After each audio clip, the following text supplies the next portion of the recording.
ജഗതി ശ്രീകുമാറിനെ മുഖ്യ കഥാപാത്രമാക്കി ഗഗനചാരി എന്ന സിനിമയുടെ സംവിധായകൻ അരുൺ ചന്തു സംവിധാനം ചെയ്യുന്ന സയൻസ് ഫിക്ഷൻ സിനിമയാണ് വല. അരുൺ ചന്തു, ടൈലർ ഡർഡൻ എന്നിവർ ചേർന്ന് വല സിനിമയുടെ രചന നിർവഹിക്കുന്നു. അണ്ടർഡോഗ് എന്റർടൈൻമെന്റ്സും ലൈറ്റേഴ്സ് എന്റർടൈൻമെന്റ്സും ചേർന്നാണ് വല മൂവി നിർമ്മിക്കുന്നത്. ഗോകുൽ സുരേഷ്, വിനീത് ശ്രീനിവാസൻ, ബേസിൽ ജോസഫ്, അനാർക്കലി മരിക്കാർ, അജു വർഗീസ്, കെ.ബി. ഗണേഷ് കുമാർ, ഭഗത് മാനുൽ എന്നിവരാണ് ഈ സിനിമയിലെ മുഖ്യ കഥാപാത്രങ്ങൾക്ക് ജീവൻ നൽകുന്നത്. മ്യൂസിക് ഡയറക്ടർ ശങ്കർ ശർമ്മയാണ്. ജഗതി ശ്രീകുമാർ എന്ന വലിയ നടൻ അപകടം സംഭവിച്ച് വിശ്രമത്തിലായിരുന്നു.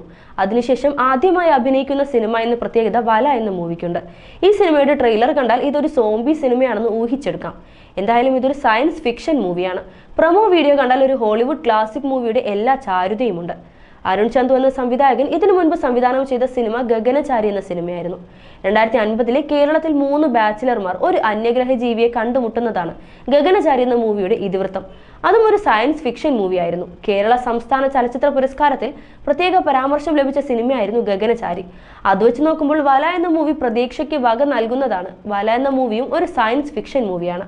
ഈ സിനിമയുടെ പ്രൊമോ വീഡിയോ പ്രേക്ഷകർക്ക് ഏറെ പ്രതീക്ഷ നൽകുന്നതാണ്. വല മൂവിയുടെ കൂടുതൽ ന്യൂസ് അണിയറ പ്രവർത്തകർ പുറത്തുവിട്ടിട്ടില്ല. എന്തായാലും വല എന്ന മൂവിക്കായി കാത്തിരിക്കാം.